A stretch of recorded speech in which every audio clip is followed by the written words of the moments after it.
Hello students, स्वागत है आपका आपके अपने YouTube channel English classes by Karamveer sir. आज हम करने जा रहे हैं वॉइस, और वॉइस में आज हम करेंगे वॉइस का इंट्रो। देखिए, आज की हमारी जो क्लास है वो फर्स्ट क्लास है, वॉइस की फर्स्ट क्लास। जैसे हमने यहाँ पर टॉपिक लिखा हुआ है वॉइस की फर्स्ट क्लास, इसका मतलब है कि वॉइस की आज हम पहली क्लास लेंगे, क्योंकि वॉइस को एक ही क्लास के अंदर पूरा करना संभव नहीं है, इसलिए अलग अलग टॉपिक से अलग अलग क्लास में हम इसको डिस्कस करेंगे। ठीक है, तो देखिए जरा इसके डेफिनेशन।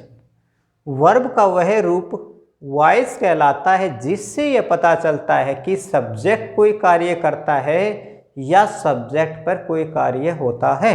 वॉइस का मीनिंग समझे, वॉइस क्या होता है? वॉइस वर्ब का वो रूप होता है, या वॉइस वर्ब का वो रूप कहलाता है जिससे हमें ये पता चलता है कि सब्जेक्ट किसी एक्शन को करता है या सब्जेक्ट पर कोई एक्शन किया जाता है। देखिए जरा, वॉइस के दो प्रकार होते हैं, एक्टिव वॉइस और पैसिव वॉइस। एक्टिव वॉइस क्या होता है? इन active voice the subject performs an action. Active voice के अंदर क्या होता है? सब्जेक्ट किसी भी एक्शन को करता है। सब्जेक्ट क्या करता है? किसी भी एक्शन को परफॉर्म करता है। मतलब इसमें जो सब्जेक्ट होता है हमारा, वो डूअर ऑफ एन एक्शन, किसी भी एक्शन को करने वाला होता है। Passive voice, in passive voice, passive voice के अंदर क्या होता है? Subject receives the action. Subject क्या करता है? रिसीव करता है किसी भी एक्शन को। परफॉर्म्ड बाय ऑब्जेक्ट, जिसे ऑब्जेक्ट ने किया है। ठीक है, एंड एक्सप्रेस्ड बाय वर्ब, और वर्ब के द्वारा इसकी अभिव्यक्ति की जाती है। तो वो एक्शन जिसे वर्ब ने अभिव्यक्त किया है और उस एक्शन को ऑब्जेक्ट ने किया है, उसको रिसीव करने का काम क्या कौन करेगा? सब्जेक्ट। तो वो उसमें हमारा जो सेंटेंस होगा वो पैसिव वॉइस का होगा। देखिए जरा नेक्स्ट पॉइंट इसके बारे में। एक्टिव से पैसिव वॉइस बनाने के लिए कुछ जनरल रूल्स हैं, सामान्य से नियम हैं, वो हमने यहाँ पर लिखे हुए हैं। रूल नंबर 1 से 7 तक सामान्य से रूल हैं, वो सामान्य से जो नियम है आपको समझने चाहिए। कैसे? देखिए, रूल नंबर 1, एक्टिव वॉइस के सब्जेक्ट को, एक्टिव वॉइस या एक्टिव वाक्य के सब्जेक्ट को पैसिव का ऑब्जेक्ट बनाते हैं। जो भी हमारा सब्जेक्ट एक्टिव वॉइस में होता है, जब हम उसका पैसिव वॉइस सेंटेंस को बदलते हैं तो उसमें सब्जेक्ट क्या बन जाएगा? ऑब्जेक्ट बन जाएगा। एक्टिव वॉइस का सब्जेक्ट पैसिव वॉइस में क्या बन जाएगा? ऑब्जेक्ट बन जाएगा। और एक्टिव वाक्य का या एक्टिव वॉइस का जो ऑब्जेक्ट है वो पैसिव में क्या बन जाएगा? सब्जेक्ट। मतलब सीधा सा क्या है?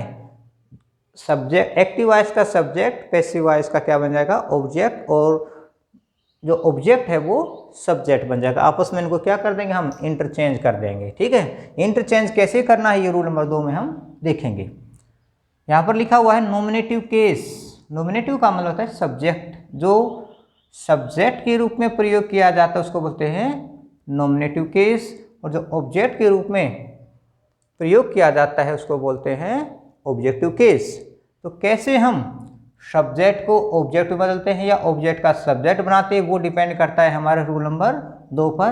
किस प्रकार से नॉमिनेटिव केस हमारे पास है, हम उसको सब्जेक्टिव ऑब्जेक्टिव बना देंगे। सब्जेक्टिव क्या बना देंगे? ऑब्जेक्टिव। आई को बदलते हैं मी में। आई का हमने क्या बनाना है? मी। वी को अस में, यू को यू ही रहने देते हैं, ही का हिम, सी को बदलते हैं हर में, दे को बदलते हैं देम में, और नेम, कोई भी नाम होता है वो नो चेंज होता है। मतलब कोई नाम है तो वो नाम वैसा का वैसा ही हमने इसको लिखना है। जैसे यहाँ पर राम है कोई नाम, तो ऑब्जेक्टिव केस में उसको प्रयोग करना तो वो राम ही रहेगा। ठीक है, उसकी जगह पर ही, हिज या हिम कुछ ऐसा हम नहीं लिखेंगे। ठीक है, तो नाम का नाम ही रखना है, उसके अंदर नो चेंज, मतलब कोई परिवर्तन नहीं करना है। अब हमारे पास यदि ऑब्जेक्टिव केस है तो हमने इसको क्या बनाना है? सब्जेक्टिव, मतलब नॉमिनेटिव केस बनाना है। मी है हमारे पास, तो मी को बदलेंगे आई में, अस को बदलेंगे वी में, यू का यू ही रहता है, हिम का ही, हर का सी, देम का दे, नेम नो चेंज, मतलब नेम का नेम ही रहता है, उसके अंदर कोई परिवर्तन नहीं होता। तो ये तो था हमारा सब्जेक्ट को ऑब्जेक्ट बनाना और ऑब्जेक्ट को सब्जेक्ट बनाना। ठीक है। रूल नंबर 3, पैसिव वॉइस में बने सब्जेक्ट के अनुसार ही हेल्पिंग वर्ब लगती है या हेल्पिंग वर्ब का प्रयोग होता है। देखिए, एक्टिव वॉइस में कोई भी सब्जेक्ट है वो पैसिव वॉइस में जाकर क्या बन जाएगा, ऑब्जेक्ट बन जाएगा। और पैसिव वॉइस का जो ऑब्जेक्ट है एक्टिव वॉइस का जो सब्जेक्ट वो क्या बन गया, ऑब्जेक्ट। और ऑब्जेक्ट पैसिव वॉइस में क्या बन गया, वो सब्जेक्ट का काम करेगा। तो इसलिए जो हेल्पिंग वर्ब है वो सब्जेक्ट के अनुसार ही लगती है। पैसिव वॉइस में जो सब्जेक्ट का काम कर रहा है उसी के अनुसार हमारी हेल्पिंग वर्ब लगेगी। ये हेल्पिंग वर्ब होती है हमारी कौन सी, is, am, are, was, were, has, have, had. ये सारी की सारी क्या हैं, हेल्पिंग वर्ब हैं। इनको सहायक क्रिया कहते हैं। ये मेन वर्ब से पहले जुड़कर हेल्प करती हैं मेन वर्ब के। रूल नंबर 4 देखिए, पैसिव वॉइस में केवल वर्ब की थर्ड फॉर्म का ही प्रयोग होता है। केवल और केवल वर्ब की थर्ड फॉर्म ही पैसिव वॉइस में प्रयोग की जाती है। चाहे एक्टिव वॉइस में फर्स्ट फॉर्म है, सेकंड फॉर्म है, या हैज, हैव, हैड लगाकर थर्ड फॉर्म का प्रयोग किया गया है, या वर्ब की फर्स्ट फॉर्म के साथ आईएनजी लगा है। जब हम इन सभी का पैसिव वॉइस बनाते हैं तो इन सभी का क्या बन जाएगा, वर्ब की थर्ड फॉर्म। वर्ब की फर्स्ट फॉर्म को भी हम किस में बदलना है, थर्ड फॉर्म में, सेकंड को भी थर्ड में, और है जब हेड के बाद तो थर्ड फॉर्म आती है वो वैसे की वैसी थर्ड फॉर्म रहेगी। रूल नंबर 5, वर्ब की थर्ड फॉर्म के बाद बाई या कोई अन्य प्रेपोजिशन का प्रयोग किया जाता है। देखिए, वर्ब की थर्ड फॉर्म जब हम एक्टिव से पैसिव बनाते हैं तो वर्ब की जो थर्ड फॉर्म लगाई है उसके बाद हम लगाते हैं बाई। ज़्यादातर सेंटेंस में बाई ही लगता है, लेकिन बाई कोई फिक्स नहीं है। बाई के अलावा भी कोई अन्य प्रेपोजिशन लग सकती है। प्रेपोजिशन क्या होती हैं, दो तरह से प्रेपोजिशन का प्रयोग किया जाता है। एक तो प्रयोग किया जाता है पोजीशन बताने के लिए, किसी वस्तु की या नाउन की स्थिति बताने के लिए कि कोई वस्तु कहाँ है, वो होगी पोजीशन। और दूसरी स्थिति क्या होती है, प्रेपोजिशन जो होते हैं वो फिक्स होते हैं। फिक्स का मतलब क्या है, यदि हम वर्ब के साथ कोई प्रेपोजिशन लगाते हैं तो उसका अर्थ कुछ अलग होता है। यदि हम चेंज कर देते हैं प्रेपोजिशन तो उसका अर्थ कुछ और होता है। देखिए कि मैं आपको वर्ड बताता हूँ। जैसे हमारा कोई भी हम एक वर्ड लेते हैं, प्रेपोजिशन किसी के साथ हम लगाते हैं, उसी का अर्थ जो है वो चेंज कर देता है। तो देखिए एक वर्ड है जैसे ब्लाइंड ऑफ। ठीक है, ब्लाइंड ऑफ का मतलब होता है आँख से अंधा। ब्लाइंड ऑफ का मतलब होता है आँख से अंधा या आँख से काना व्यक्ति के हम कह सकते हैं ब्लाइंड ऑफ। और ब्लाइंड इन, ठीक है, ब्लाइंड इन का मतलब होता है किसी के दोष न देखना। ठीक है, इस प्रकार से हम देखते हैं कि प्रेपोजिशन लगने के बाद उसका जो अर्थ है वो चेंज हो जाता है। एक और वर्ड देखते हैं डाई ऑफ। डाई ऑफ होता है किसी बीमारी से मरना, और डाई फॉर होता है किसी के लिए मरना। यदि हम इसको प्रयोग करना चाहते हैं वाक्य में तो कैसे करेंगे, he died of malaria. He died of malaria, कि उसकी मृत्यु कैसे हुई, मलेरिया से हुई। यदि हम इसके साथ फॉर लगाते हैं तो कैसे वर्ड का मीनिंग चेंज हो जाता है, ही डाइड फॉर, वह मरा। डाइड फॉर का मीनिंग होता है के लिए। He died for his country, वह अपने देश के लिए मरा। यदि हम इसको गलत प्रयोग कर देते हैं, डाई फॉर की जगह डाई ऑफ लगा देंगे और सेंटेंस को ऐसे बना देंगे ही डाई ऑफ हिज कंट्री, तो हमारा सेंटेंस का जो अर्थ है वो बिल्कुल ही गलत हो जाएगा। इसलिए इनको प्रेपोजिशन जो फिक्स होती हैं उसके बारे में हम जब इनसे संबंधित जो सेंटेंस करेंगे उसमें आपको लिखवा देंगे कि किस प्रकार से प्रेपोजिशन किस वर्ड के साथ फिक्स हैं, किस वर्ब के साथ कौन सी प्रेपोजिशन फिक्स होती है। ठीक है, देखिए ज़रा, पैसिव वॉइस केवल ट्रांजिटिव वर्ब का ही बनता है, इंट्रांजिटिव वर्ब का नहीं। अब ये भी बात आपको ध्यान रखनी है कि जो पैसिव वॉइस है केवल ट्रांजिटिव वर्ब का ही बनता है, इंट्रांजिटिव वर्ब का पैसिव वॉइस नहीं बनता। ट्रांजिटिव वर्ब और इंट्रांजिटिव वर्ब के पर हमने एक वीडियो जो है वो अपलोड अपने चैनल पर की है, आपको ज़रूर देखनी चाहिए ताकि ट्रांजिटिव इंट्रांजिटिव के अंतर को आप समझ के। फिर भी थोड़ा सा मैं आपको बता देता हूँ। ट्रांजिटिव वर्ब वो होती हैं जो अपने साथ क्या लेती हैं, एक ऑब्जेक्ट लेती हैं। तो ट्रांजिटिव वर्ब वो कहलाती हैं जो अपने अर्थ को पूरा करने के लिए किसी ऑब्जेक्ट को मतलब लेती हैं। और इंट्रांजिटिव वर्ब वो होती हैं जो अपने अर्थ को पूरा करने के लिए किसी ऑब्जेक्ट पर आश्रित नहीं होती, वैसे भी उसका अर्थ पूरा हो जाता है। इसको बोलते हैं इंट्रांजिटिव वर्ब। ठीक है, चलो रूल नंबर 7, यदि बी, ये जो बी के रूप होते हैं इज, एम, आर, वाज या वर, इनको मेन वर्ब की तरह प्रयोग किया गया है तो उस सेंटेंस का पैसिव वॉइस नहीं बनता है। देखिए दूसरी पोजीशन क्या है, जब हमारा पैसिव वॉइस नहीं बनता। देखो एक तो पोजीशन मैंने क्या बताई कि इनट्रांजिटिव वर्ब का पैसिव वॉइस नहीं बनता। दूसरी पोजीशन क्या है कि यदि इज, एम, आर, वाज या वर को मेन वर्ब की तरह प्रयोग किया गया है तो उस सेंटेंस का पैसिव वॉइस नहीं बनता है।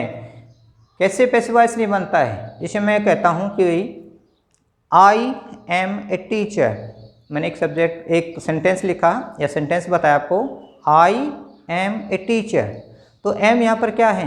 मेन वर्ब है। ठीक है, हम ये नहीं कहेंगे कि I am a teacher, teacher object नहीं है, टीचर क्या है? कॉम्प्लीमेंट है। इसको क्या बोलेंगे? कॉम्प्लीमेंट। कॉम्प्लीमेंट वो होता है जो अर्थ को पूरा करता है। ठीक है, तो आई एम ए टीचर, इसके अंदर एम क्या है? मेन वर्ब है। जब is, am, are main verb की तरह प्रयोग होगी किसी भी सेंटेंस के अंदर तो उसका पैसिव वॉइस नहीं बनता है। यदि सेंटेंस को दूसरे तरीके से कहें, I am teaching students, I am teaching students, तो उसमें टीच क्या है? मेन वर्ब है। तो किससे पहले क्या आ गई? एम, एक हेल्पिंग वर्ब है। इज, एम, आर ये हेल्पिंग वर्ब होती हैं, लेकिन इनका प्रयोग मेन वर्ब के रूप में प्रयोग किया जा सकता है। कब? जब हम किसी एक्शन को नहीं बताते या इज, एम, आर के बाद कोई मेन वर्ब नहीं है तो वो हेल्पिंग वर्ब नहीं होती, वो मेन वर्ब ही होती हैं। चलो नेक्स्ट पॉइंट पर आते हैं। एक्टिव सब्जेक्ट के साथ एक्टिव वर्ब लगती है। हमारा जो सब्जेक्ट होता है वो एक्टिव सब्जेक्ट होगा तो उसके साथ लगेगी एक्टिव वर्ब। पैसिव सब्जेक्ट के साथ पैसिव वर्ब लगती है। ये पॉइंट आपको अच्छे से समझना है, किस प्रकार से एक्टिव सब्जेक्ट के साथ एक्टिव वर्ब लगती है और कैसे पैसिव सब्जेक्ट के साथ पैसिव वर्ब लगती है। दूसरा पॉइंट देखिए, इसको मैं अभी समझाऊंगा। एक्टिव वर्ब के साथ एक्टिव सब्जेक्ट होता है, यही पॉइंट है।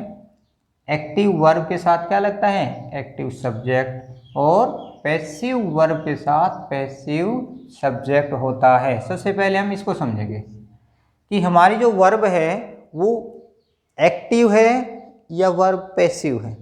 देखिए जरा, वर्ब कब पैसिव होती है? वर्ब विद बी, देखिए वर्ब विद बी, यदि वर्ब के साथ बी आया है, वर्ब के साथ क्या आया है? बी मतलब ये बी का रूप आया है। ठीक है, तो वो वर्ब उस समय हमारी क्या कहलाएगी? पैसिव वर्ब कहलाएगी। ठीक है, वर्ब विदाउट बी, जब वर्ब का प्रयोग बिना बी के हुआ है तो वो वर्ब हमारी होती है एक्टिव वर्ब। देखिए हमारी बी के रूप को छोड़कर, ठीक है, बी का जो रूप होता है उसको छोड़कर, देखिए ये जो पैसिव वर्ब होते हैं ये हमेशा वर्ब की थर्ड फॉर्म के रूप में आपको मिलेंगे। तो पैसिव वर्ब कौन सी होंगी? बी का रूप प्लस वर्ब की जो थर्ड फॉर्म है वो पैसिव वर्ब कहलाएगी। ठीक है, और बिना बी के जो वर्ब है हमारी सामान्य जो वर्ब होती है जिसको हम वर्ब की first form, second form, third form या आईएनजी के रूप में या वर्ब की फर्स्ट फॉर्म के साथ एस या एस के रूप में प्रयोग करते हैं, वो सारी की सारी वर्ब क्या होती हैं? एक्टिव वर्ब कहलाती हैं। जैसे यहाँ पर लिखा है राइट, रोट, रिटन, राइटिंग और राइट्स।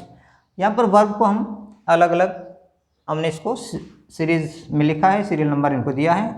राइट कौन सी फॉर्म है? First form, wrote second form और रिटन थर्ड फॉर्म। अब वर्ब के साथ आईएनजी लगा देते हैं, वर्ब की फर्स्ट फॉर्म के साथ आईएनजी लगा देते हैं तो उसको बोलते हैं वर्ब की चौथी फॉर्म, मतलब फोर्थ फॉर्म। और वर्ब की फर्स्ट फॉर्म के साथ एस या एस लगा देते हैं तो वो होती है वर्ब की पांचवी फॉर्म। तो वर्ब की 5 फॉर्म होती हैं। चाहे तो आप सीधे भी याद कर सकते हैं, राइट फर्स्ट है, सेकंड, रोट, थर्ड, रिटर्न, यहाँ तक तो first form, second form, third form ये तो आपने देखी है। आप सीधे याद करते हैं, इसका नंबर 4 या 5 न लिखकर भी आप सीधे कर सकते हैं। वर्ब की फर्स्ट फॉर्म के साथ आईएनजी, वर्ब की फर्स्ट फॉर्म के साथ एस या ईएस, ये 4 और 5 लिखने का मतलब है कि हम इनको अच्छे से समझ पाएँ, आपस में मिक्सअप न हो। ठीक है, तो देखिए पहले मैं इसको क्लियर कर देता हूँ किस प्रकार से हमारा जो सब्जेक्ट है वो एक्टिव है और कब हमारा जो सब्जेक्ट है वो पैसिव होता है। ठीक है, सब्जेक्ट हमारा कब एक्टिव में होता है, कब पैसिव बनता है, और वर्ब हमारे कब एक्टिव होती है और कब पैसिव होती है। एक एग्जाम्पल से हम इस चीज़ को क्लियर करेंगे। जरा देखिए, मैं आपको एक एग्जाम्पल लिख रहा हूँ। आई टुक टी। ठीक है, आई टुक टी। मैंने एक छोटा सा एग्जाम्पल लिखा, आई टुक टी। ये हमारा जो सेंटेंस है, सेंटेंस नंबर 1। अब सेंटेंस नंबर 2 देखिए, tea was taken by me. Tea was taken by मी।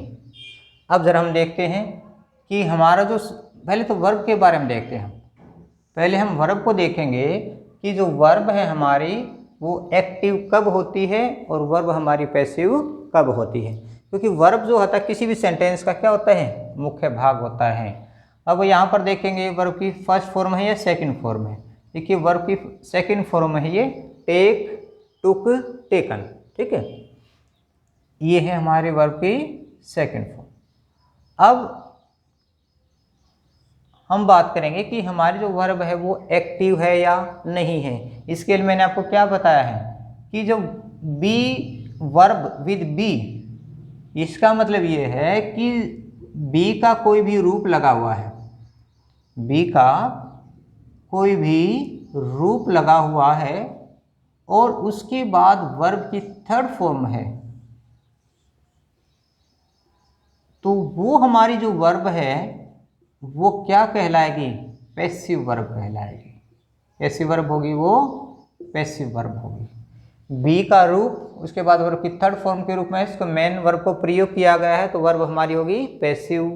ठीक है, और बिना बी के, बिना बी के, बिना बी के जो वर्ब प्रयोग की जाती है, बिना बी के जो वर्ब प्रयोग की जाती है उसे एक्टिव वर्ब कहते हैं। तो क्या बोलेंगे, एक्टिव वर्ब। अब इन दोनों का अंतर हम यहाँ सेंटेंस से देखेंगे। अब यहाँ पर हम देखेंगे कि हमारा जो वर्ब है टेक की सेकंड फॉर्म टुक है, क्या इससे पहले कोई बी का रूप आया है, नहीं, इससे पहले कोई बी का रूप नहीं आया है। इसका मतलब हमारी जो वर्ब है ये कैसी वर्ब है, एक्टिव वर्ब है। कैसी वर्ब हो गई, एक्टिव। ये वर्ब हमारी हो गई एक्टिव। ठीक है, अब इसमें दूसरे सेंटेंस में देखते हैं, टेक, टुक, टेकन। यहाँ पर क्या है, टेकन कौन सी फॉर्म हो गई, थर्ड फॉर्म हो गई। टेकन कौन सी है, थर्ड फॉर्म। टेक, टुक और टेकन और की थर्ड फॉर्म है, और थर्ड फॉर्म से पहले, थर्ड फॉर्म से पहले बी का कोई भी रूप आता है। बी के रूप होते हैं is, am, are, was, were. इधर आके बी के रूप is, am, are, was, were, be, being या बीन, ये सारे के सारे क्या हैं, ये बी के रूप ही हैं। ठीक है, तो कोई भी बी का रूप आया है, वर्ब की थर्ड फॉर्म से पहले बी का रूप आया है, इसका मतलब हमारी ये जो वर्ब है वो कैसी वर्ब होगी, पैसिव वर्ब होगी। ठीक है, क्लियर। वर्ब हमारी कैसी है, पैसिव वर्ब है। एक बार फिर देखिए, बी के रूप के बाद वर्ब की थर्ड फॉर्म है तो हमारी वर्ब क्या होगी, पैसिव होगी। बिना बी के जो वर्ब प्रयोग की जाती है उसे हम एक्टिव वर्ब बोलते हैं, तो हमारी ये वर्ब कैसी है, एक्टिव है।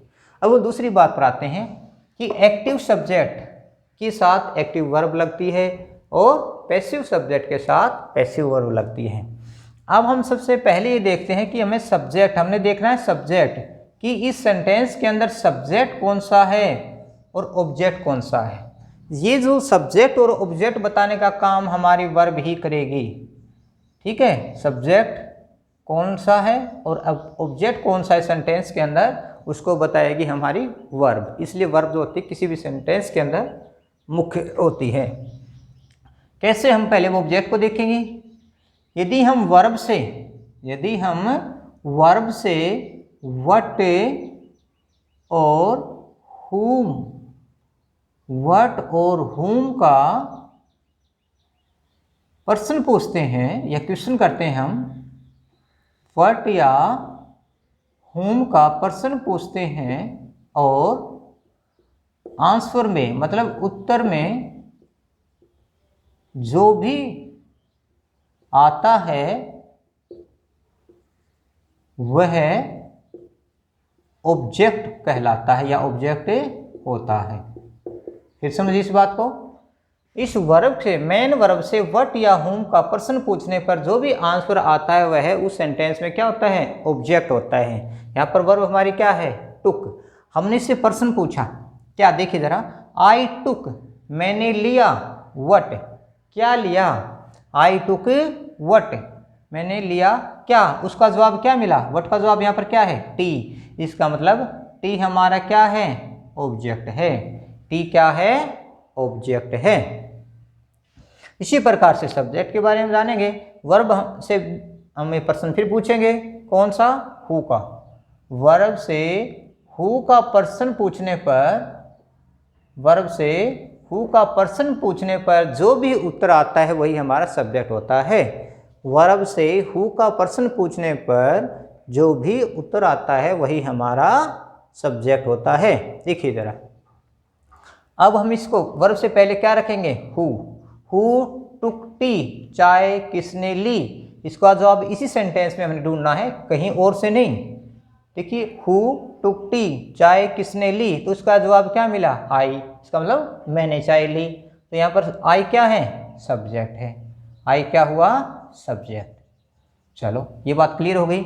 हमने सेंटेंस में सबसे पहले वर्ब को ढूंढना है, वर्ब के बाद सब्जेक्ट और ऑब्जेक्ट को ढूंढना है। अगर आप एक्टिव से पैसिव वॉइस बनाना चाहते हैं, सीखना चाहते हैं, तो सबसे पहले वर्ब को देखेंगे, वर्ब में फिर वर्ब के बाद सब्जेक्ट और फिर ऑब्जेक्ट, ठीक है, क्योंकि वर्ब ही हमारे सब्जेक्ट और ऑब्जेक्ट की जानकारी रखती है।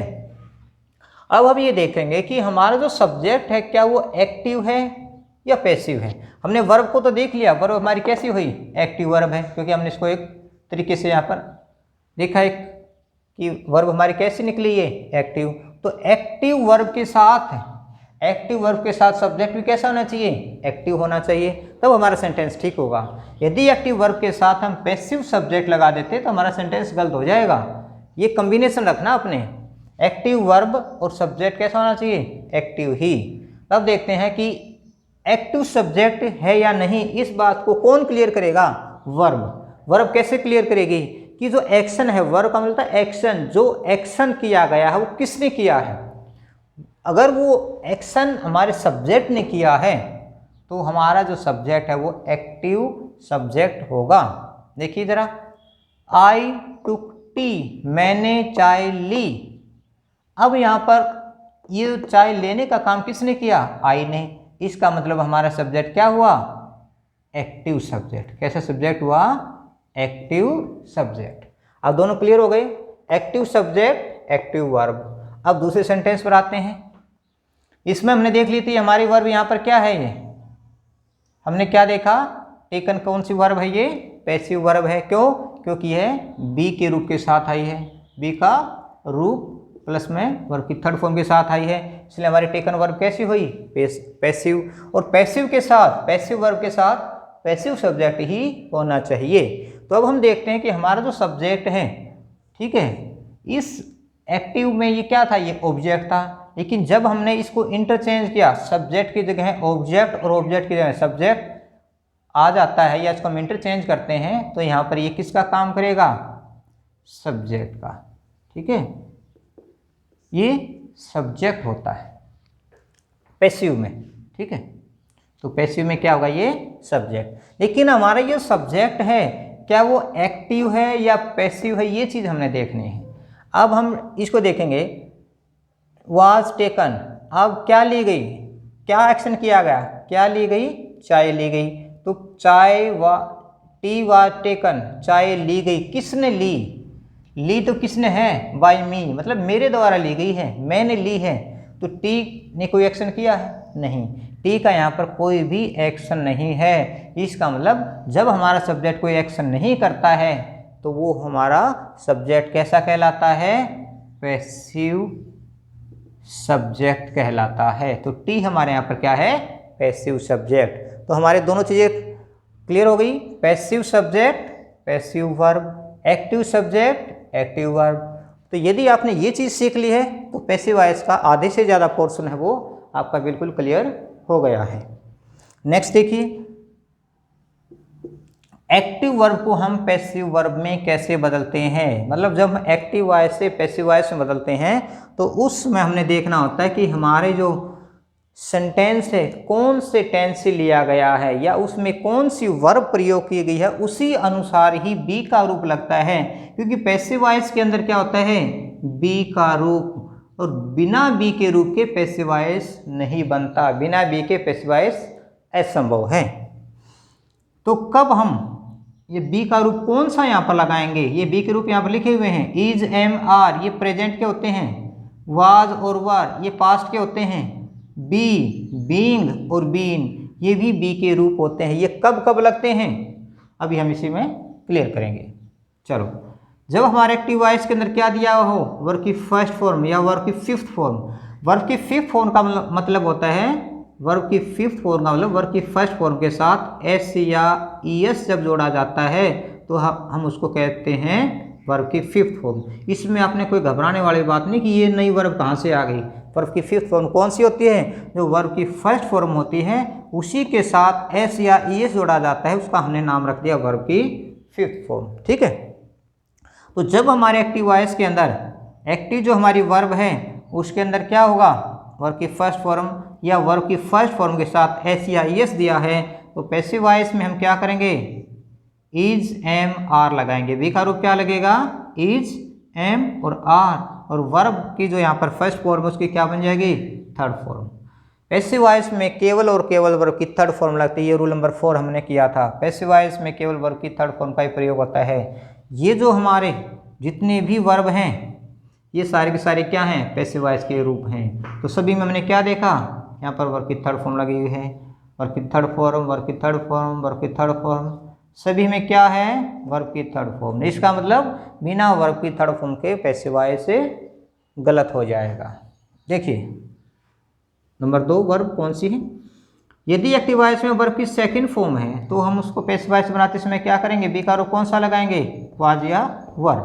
वर्ब की फर्स्ट फॉर्म है बी का रूप लगाएंगे is am are, second form है तो बी का रूप लगेगा वाज या वर, और मेन वर्ब की क्या बन जाएगी, थर्ड फॉर्म बन जाएगी। नेक्स्ट देखिए, यदि एक्टिव वॉइस के अंदर इज एम आर वर्ब की फर्स्ट फॉर्म के साथ आईएनजी दिया हुआ है, इज एम आर वर्ब की फर्स्ट फॉर्म के साथ आईएनजी दिया हुआ है तो पैसिव वॉइस में हम क्या करेंगे, इज एम आर ये हेल्पिंग वर्ब हैं, इज एम आर क्या हैं, हेल्पिंग वर्ब हैं। देखो यहाँ पर ये क्या थी, बी का रूप थी, लेकिन यहाँ पर क्या है, ये हेल्पिंग वर्ब हैं। कैसे हमें पता चलेगा कि सेंटेंस के अंदर ये हेल्पिंग वर्ब हैं या ये बी का रूप हैं, क्योंकि हेल्पिंग वर्ब अकेले नहीं आती। यदि is am are was were अकेली आ भी गई किसी सेंटेंस के अंदर तो वो हेल्पिंग वर्ब नहीं होंगी, वो मेन वर्ब का काम करेंगी सेंटेंस में। लेकिन यहाँ पर क्या दिया हुआ है, इज एम आर के बाद वर्ब की फर्स्ट फॉर्म के साथ आईएनजी लगा हुआ है, इसका मतलब ये क्या है, हेल्पिंग वर्ब है। प्रेजेंट कंटिन्यूस टेंस में ऐसे होता है। ठीक है, तो ये सेंटेंस हमारे इस तरह का सेंटेंस किस में मिलेगा, प्रेजेंट कंटिन्यूस टेंस में। इज एम आर वर्ब की फर्स्ट फॉर्म एक्टिव वॉइस में है तो पैसिव वॉइस बनाते इसमें इज एम आर ये हमारी हेल्पिंग वर्ब लगेंगी ही लगेंगी, इनमें से कोई भी एक लगेगा। जैसा हमारा सब्जेक्ट होगा वैसी हमारी वर्ब होगी, जैसा कर्ता वैसी क्रिया। इस वर्ड को आप याद कर लेंगे तो आपको कोई भी गलती मतलब आप नहीं कर पाएंगे। जैसा कर्ता वैसी क्रिया, कर्ता कैसा, सिंगुलर है हमारा कर्ता, सब्जेक्ट सिंगुलर है, वर्ब भी सिंगुलर। अगर हमारा सब्जेक्ट प्लूरल है तो वर्ब भी प्लूरल, तो जैसा कर्ता वैसी क्रिया। ठीक है, इज एम आर वर्ब की फर्स्ट फॉर्म के साथ आएंगे पैसिव वॉइस में, इज एम आर के साथ हम बी का रूप क्या लगाएंगे, बीइंग, और वर्ब की थर्ड फॉर्म। जो हमारी वर्ब यहाँ पर फर्स्ट फॉर्म है ना, उसको हमने क्या बनाना है, थर्ड फॉर्म बनाना है। नेक्स्ट देखिए, यदि हमारे एक्टिव वॉइस के अंदर वाज या वर प्लस वर्ब की फर्स्ट फॉर्म के साथ आईएनजी है, तो पैसिव वॉइस के अंदर वाज या वर हमारी हेल्पिंग वर्ब लगेंगी ही, इसके साथ बी का रूप लगेगा बीइंग प्लस वर्ब की थर्ड फॉर्म।